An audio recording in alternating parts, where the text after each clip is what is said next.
Masalahnya ini saya buka dikit kalau bisa di zoom.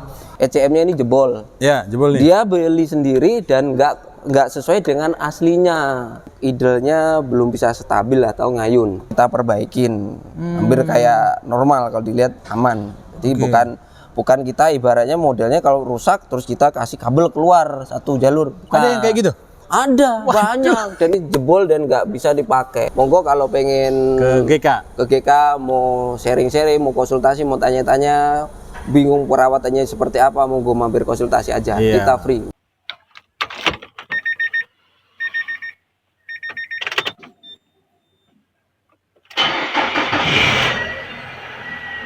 Assalamualaikum warahmatullahi wabarakatuh, Sobat AHPedia dimanapun berada. Masih di daerah Wonosari, tepatnya di bengkel GK Auto Service. Biasanya kita di bengkel AH Motor, Yogyakarta, Sleman. Kali ini kita jalan-jalan dulu, cari ilmu, cari suasana baru yang bisa bermanfaat untuk kita semua, terutama pecinta otomotif, agar kendaraan-kendaraannya bisa lebih bagus terawat. Nah, kali ini kita ada salah satu senior nih ya. Wih, ini dia. Assalamualaikum Pak Mahfud. Waalaikumsalam, makasih Pak Taufik. Siap. Apa kabar Pak Haji? Alhamdulillah baik. Roman-romannya udah mirip Haji nih. Iya nih, semoga ibarat nyusul kesana, amin gitu ya. Nah, Pak Mahfud, ini lagi ada tugas apa? Ini sebelumnya kan kita biasa di AH Motor ya, mengupas pengetahuan-pengetahuan yang bisa dibagi. Nah, kali ini kita mampir ke GK Auto Service ya. Siap. Nah, tapi yang unik kan di sini tidak hanya Nissan nih. Iya. Ini Nissan ada Honda, ada Daihatsu, ada Toyota, ya kan? Ada. Nah, alhamdulillah. Gimana Mas? Kasihkan sedikit dulu informasi buat Sobat AHPedia tentang bengkel ini. Oke, ini kita ibaratnya itu adalah bengkel GK Auto Service yang mengadaptasi untuk SOP yang ex dealer. Jadi untuk pengerjaan quality control kita usahakan sama kayak dealer. Walaupun dengan range harga di bawah, ibarat di bawah dealer dengan ibaratnya yang sesuai lah untuk kantong pecinta otomotif atau pemilik kendaraan, biar ibaratnya harga terjangkau, kualitas terjamin. Oke, siap. Nah, yang mau kita bagi di video kali ini buat Sobat AHPedia apa? Hari ini saya ada kasus kemarin servis dan untuk idle-nya belum bisa stabil atau ngayun. Idle-nya belum bisa stabil atau ngayun. Jadi case-nya ini mobil baru beli, ibaratnya pengen di tenaganya biar ada. Ini mobil bekas baru beli diceritain? Baru beli. Baru beli, baru dapat, pengennya di tune up, dibersihin biar tenaganya keluar lah. Kita ada case setelah itu RPM-nya tidak stabil. Nah, setelah kita analisa, ada salah satu pin di ECM itu patah dan ini alhamdulillah kita baru selesai nge-repair pinnya ini, kita perbaikin. Hampir kayak normal kalau dilihat aman. Jadi bukan kita ibaratnya modelnya kalau rusak terus kita kasih kabel keluar satu jalur. Ada yang kayak gitu? Ada, banyak. Dan itu sangat beresiko. Resikonya ini jebol dan nggak bisa dipakai. Dan harga juga lumayan. Minimal pasti ya di atas 1,5 lah pasti. Waduh. Jadi kali ini kita repair, kondisinya sambil kayak ori. Jadi kalau nggak dibuka, bisa udah kayak aman. Aman ya. ECM itu sama dengan ECU? Sama. Cuman kalau ECU ibarat untuk mobil injeksi yang udah lama, cuman untuk mesin aja. Kalau ECM ibaratnya kan udah ngontrol macem-macem, makanya engine kontrol modul, semuanya ketika mesin diatur. Jadi mobil yang istilah ECU itu adalah mobil tempo pertama kali keluar ya? Model kayak injeksi. Gini nih, contoh kayak Grid Corolla ini modelnya cuman ECU biasa, karena dia cuman untuk ngatrol di mesinnya aja, injeksi sama pengapian simpel. Belum yang sampai mapping macam-macam. Kalau untuk yang baru kan dia harus ada mapping macam-macam. Oke. Baik. Nah, gejala awal terjadinya kerusakan-kerusakan ini apakah hanya sekedar mengayun saja? Kalau Mas temukan beberapa kasus di ECM. ECM ada yang paling simpel dan kadang-kadang kita agak kelupaannya itu cuma indikator engine nggak nyala, cuman itu di scan ada muncul Kencom. Oh, Kencom. Iya, Kencom. Kelihatan sebenarnya jadi miskomunikasi antar modul, ada terganggu jaringannya. Paling simpel kayak gitu. Paling simpel. Cuman kadang-kadang ada efeknya macam-macam, ada kadang mesinnya nggak stabil, taganya nggak keluar kayak gitu tuh ada, tergantung case-nya aja. Kencomnya ke arah mana. Yang paling parah yang pernah ditemukan apa Mas kasus di ECM? Di ECM paling parah sebenarnya kalau kita runut sebenarnya pernah diperbaiki dan nggak info ke kita sebenarnya. Oh gitu. Simpel. Contoh ECM-nya ini jebol. Ya, jebol nih. Dia beli sendiri dan nggak sesuai dengan aslinya. Oh aduh. Nggak muncul contoh ini untuk lift ini tipe manual ya. Iya. Nanti dibeliin ECM secara fisik sama, tapi dia untuk matic. Munculnya Kencom. Kadang-kadang nggak enak kayak gitu munculnya. Jadi bagaimana seharusnya kita sebagai pemilik kendaraan yang mengetahui informasi bahwa ada kerusakan di dalam kendaraan kita, apa yang sebenarnya kita lakukan? Apakah kita boleh mencari sendiri atau kita serahkan sendiri kepada teman-teman di bengkel? Boleh, kalau untuk pencarian spare part kita terbuka mau ya. Konsumen mau beli sendiri monggo, mau kita bantu cariin monggo. Tetapi kalau jenengan pengen cari sendiri minimal itu nanti dilampirin untuk tipe kendaraan sama tahunnya.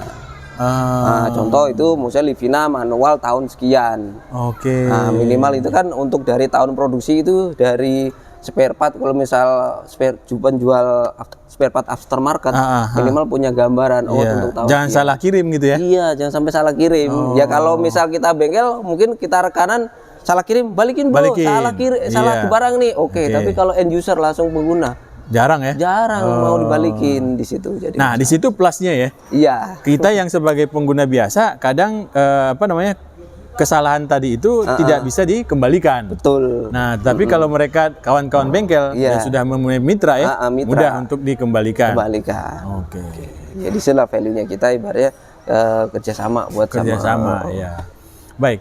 Nah, apa sih sebenarnya penyebab dari kerusakan-kerusakan di ECM ini? ECM ini sebenarnya penyebabnya simple. Atau begini saya sedikit info. Ini masalahnya saya buka dikit kalau bisa di zoom. Ini sebenarnya karetnya kan sebenarnya habis kejepit. Ini saya lem, saya rapiin lagi hampir nggak kelihatan mungkin ya. Itu awalnya kejepit. Jadi karet pengaman untuk airnya ini itu nggak masuk sempurna ke harnessnya sini, nggak masuk. Jadi ini agak kejepit kedorong kedorong keluar, gitu, nggak masuk sempurna. Yaitu yang menyebabkan, contoh kalau kita kita nyuci atau pas lagi hujan ada embun masuk, pinnya kena keropos, korosi. Simple. Apalagi orangnya ini misal lagi rajin bersih nih, mobilnya dilap-lapin pakai kanebo, pakai apa kayak gitu, masuklah. Apalagi sering cuci mobil tuh, kalau nggak harusnya kondisi nggak fit, ya wes pasti banyak kejadian ECM-nya jebol atau komponen elektroniknya jebol. Karena tadi masalahnya cuman karet ini simple, dan kebanyakan orang menyepelekan cuman karet kayak gini. Sama kok, cuman kabel mobil biasanya asal jumper atau salon aman. Atau mobil komputerized sekarang sangat hati-hati untuk kayak sambungan kayak ada karetnya gini. Nah, pada saat tidak sempurnanya harness tadi terhubung dengan ECM, itu tidak ada gejala kah di mobil? Pokoknya jadi berebet atau apa segala macam, atau ada kabel elektronik yang kalau pas lagi muncul gejala enak kita analisanya, langsung ketahuan to the point. Bisa ada jadi masalah itu kadang-kadang muncul. Kadang-kadang muncul. Munculnya biasanya Mas habis ngelewatin polisi tidur kena lubang bentar habis itu normal lagi. Kadang-kadang cuman ini kendor kan nggak rapet, keganjel karetnya nggak masuk sempurna. Itu kadang-kadang jadi PR. Sepele. Berarti ini kasusnya lama dong, sehingga muncul korosi di ECM. Kasus lama. Nggak mungkin kalau korosi kasus baru. Iya. Kecuali emang sengaja dikasih air keras, air sulfat itu. Iya kan? Sabotase. Sabotase. Mumpung ini mau tak jual nih, sabotase kayak gitu ya. Bisa jadi kayak gitu. Cuman secara logika nggak mungkin itu penyakit muncul dalam tiba-tiba jangka pendek. Nggak mungkin, pasti jangka panjang udah pemakaian. Cuman nggak diperhatikan, nggak berpikiran sejauh itu.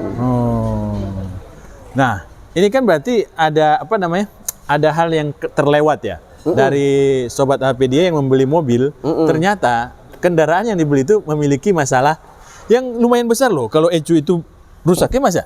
Iya. Iya kan?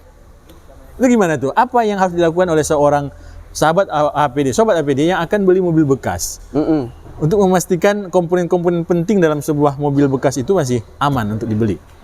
Saran saya untuk sobat AHP dia untuk pengen beli mobil yang untuk jangka panjang aman, resikonya dikit, usahain dilihat aja untuk kondisinya masih standar. Itu masih standar, belum pernah di jumper, otomatis sambungan kabel-kabelnya masih oke. Pertama. Contoh jumper tuh ada nggak sih di sini? Ada, ya, contoh tambahin klakson kayak gini nih, tambah relay kayak gini nih. Apalagi jalur-jalur kayak gitu.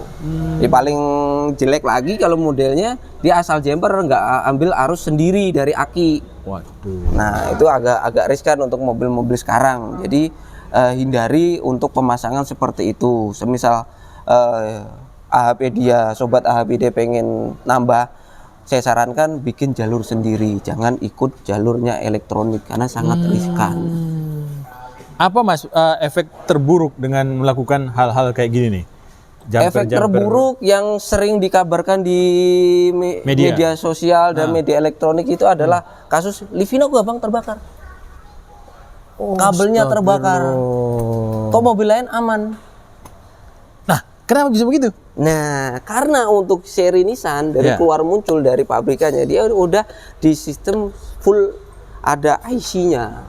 Bukan semi model kayak relay, udah pakai IC. Jadi tegangan sedikit lebih dikit panas bikin terbakar. Kalau mobil lain ada yang nggak pakai IC? Ada, cuman minim. Nggak sekomputeris kayak model tahun Livina tahun keluar 2007 ya, 2007. Sudah pakai elektronik. Innova atau Avanza yang model yang baru 2007. Itu baru ngadaptasi.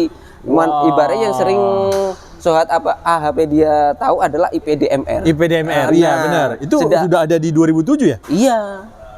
Wah. Padahal model tahun segitu Avanza masih masih yang biasa. Emang perawatan lebih ringan ya? Lebih ringan. Oke. Nah, berarti sebenarnya kita tuh beruntung ya punya mobil Nissan ya? Itu teknologinya. Teknologinya udah maju, perawatannya itu tadi. Yang tadi itu ya, yang harus ekstra hati-hati ya. Ekstra hati-hati. Jadi kalau misal pengen beli mobil minimal lihat dulu kondisinya standar. Paling simpel adalah untuk di soket-soketnya itu kan kelihatan tuh masih rapat-rapat kenceng-kenceng kan posisinya di sini nih. Ya, betul di situ. Kejepit. Nah, ini bisa lihat soketnya ini masih kenceng-kenceng nggak digoyang-goyang nggak apa-apa. Oh, masih kenceng. Oh, nggak goyang, aman. Padahal ini otaknya di sini di luar. Nggak ibaratnya nggak tersimpan di dalam ya, kelihatan di luar. Jadi resikonya juga lumayan dan kita bisa ngecek juga kondisinya untuk kasus ini nih. Nah, apakah ini yang membuat pemilik mobil Nissan itu larinya ke bengkel spesialis? Iya. Karena waktu awal-awal launching untuk Nissan, nggak semua orang ngerti. Makanya dulu di setel pakai obeng, pakai baut. Karena ada kelihatan contoh nih Pak Taufik. Paling simpel adalah throttle body. Nah, contoh kalau orang ngayun pikir gampang, ini ada setelannya ini nih, kita setel deh, aman pasti bisa. Ide logikanya kan gitu. Padahal itu semuanya pakai computerized dan cukup dikalibrasi, dia akan nyetel secara otomatis. Banyak kejadian ini kan obeng kunci 8 ya? 8 terus obeng plus kecil lah diputar. Padahal itu butuh kalibrasi sebenarnya. Terus apa manfaat? Ada efeknya nggak dari diputar? Ya paling parah rusak. Waduh. Jadi nggak dikalibrasi nggak bisa. Tetap dia ngayun, RPM-nya nggak stabil, tetap di 2000. Simpel. Jadi untuk mobil terbaru dengan sistem terbaru pasti untuk penyetelan secara mekanis dikurangin semuanya baik elektronik. Elektronik balik kalibrasi segala macam. Ya itu yang harus sobat AHP dia harus pahami untuk mobil sekarang. Terus untuk segi perawatan ya secara logika dengan semuanya elektronik berarti kan ada resiko kita perawatan pengadaan alat kalibrasi harganya pasti agak lebih mahal dengan servis yang biasa ya? Jadi harus dipahami kenapa tarif untuk mobil injeksi yang biasa semi sama yang ini yang agak beda kayak gitu. Jadi ada hal-hal kayak gitu yang Nah, bagaimana dengan perkembangan teknologi di sekarang, Mas Mahfud? Apakah makin rumit dengan teknologi ECM ya? Atau seperti apa? Sekarang tambah rumit. Tambah rumit. Tambah rumit. Karena dituntut untuk lebih efisien, lebih canggih. Waduh. Jadi kalau ada trouble ya pusing. Contoh Mas. Contoh yang mungkin menurut Mas itu ada teknologi baru, baik itu apakah sudah diadopsi di mobil Nissan atau mobil-mobil lain. Apa yang kira-kira menurut Mas itu yang membuat pusing? Pusing di logika sederhana segini. Mobil nggak ada tenaga merebet. Mobil nggak ada tenaga. Nggak ada tenaga, larinya nggak ada, dan itu indikator engine nyala. Engine nyala. Nah, setelah dianalisa ada sensor ABS aktuator sensor motor bermasalah. Hubungannya sama mesin berebet ya? Apa bu? Di logika kan nggak masuk ya? Iya. Kenapa mesin jadi berebet? Nah, ternyata kalau di sistem untuk mobil baru kan ada namanya untuk sistem kayak Euro ya, ikutin Euro. Iya, ada untuk keselamatan segala macam. Dan itu kalau ada hubungannya permasalahan dari rem, si ini ECM tadi itu sebagai ada fail safe, remmu lagi bermasalah. Hati-hati, makanya tenaganya nggak dikeluarin. Secara lebih pikir sederhananya seperti itu. Canggih dia ya. Canggih lah ya, itu makanya kita pusing jadinya. Secara logika canggih ya kita harus ngikutin pola pikirnya. Nggak bisa kayak wah mesinnya dioprek ganti busi ganti segalanya, nggak ketemu. Masalahnya di cuma situ. Nah, kita ada case kemarin pertama adalah Honda HRV. HRV baru ya. Konten pertama kalau nggak salah itu saya posting adalah bearing lakernya itu gergel waktunya ganti, dan itu memunculkan suara fail safe untuk ABS. Fail safe ABS. Jadi setelah saya korek informasi, tujuan dia tune up adalah itu sebenarnya. Saya ganti untuk bearing nodanya, saya hilang DTC-nya, udah enak lagi tanpa harus saya servis. Pasti ownernya bingung. Apa hubungannya Pak? Itu. Apa hubungannya betul? Saya ditanyain, ibaratnya bener nggak sih? Nggak diapa-apain. Jangan-jangan kamu nggak ngerti mesin ya? Iya. Kira-kira ibaratnya ilmu pakai nujum kali, pakai menyan udah sembuh kali ya. Nah ya gitu ya, harus dipahami sahabat AHPedia. Jadi untuk mobil terbaru nggak bisa disamain dengan konsep mobil yang masih yang ini ya, indeksi lama ya. Gitu. Jadi semakin canggih semakin ribet, dan waktu kita untuk analisa itu yang mahal, waktunya lama. Jadi kalau cuma ganti itu, lah proses kita mencarinya permasalahan kan nggak simpel itu. Betul. Kalau jenengan misal saya ngikutin, udah langsung saya ganti-ganti, berapa biaya jenengan keluarkan dengan semua saya ganti dan penyakit nggak sembuh. Betul. Nah, makanya di situ. Jadi hargai untuk kita bengkel untuk menganalisa, dulu ya, biar ketemu permasalahan. Bukan masalah lamanya ya. Iya. Tapi biar tidak sia-sia juga. Iya, nggak sia-sia juga. Uang sia-sia, waktu sia-sia. Makanya kita untuk berpikir gimana memaksimalkan apa yang kita punya untuk menyelesaikan permasalahan setiap kendaraan. Baik, terima kasih Mas Mahfud. Siap, makasih. Saya panglingnya karena nggak pakai kacamata. Biasanya pakai kacamata. Kacamata ini aja kalau pakai sudah agak berkurang untuk penglihatannya. Yang jarak dekat. Jarak dekat. Jarak jauh masih? Jarak jauh tambah parah. Baik, terima kasih Mahfud. Sama-sama Pak Taufik. Mudah-mudahan bermanfaat. Ya, siap. Semoga ini informasi bisa bermanfaat buat sobat AHPedia dimanapun berada. Monggo kalau pengen ke GK mau sharing-sharing, mau konsultasi, mau tanya-tanya, bingung perawatannya seperti apa, monggo mampir konsultasi aja. Kita free, nggak ada apa. Nggak perlu ibaratnya kita kenaan biaya, nggak, selama belum ada pengerjaan kita free, aman. Jadi mau penanganan apa nanti ke depannya, monggo kita kooperatif, kita informatif, nanti terserah jenengan mau mana yang mau diprioritaskan dieksekusi. Ini layanan plus. Kalau masalah pekerjaan itu bisa semua mengerjakan, tapi layanan sebelum dikerjakan boleh nggak konsultasi? Boleh. Itu yang mantap. Oke, baik, terima kasih Mas Mahfud. Sama-sama. Ayo rame-rame ke GK Auto Service. Siap, kita tunggu. Assalamualaikum warahmatullahi wabarakatuh.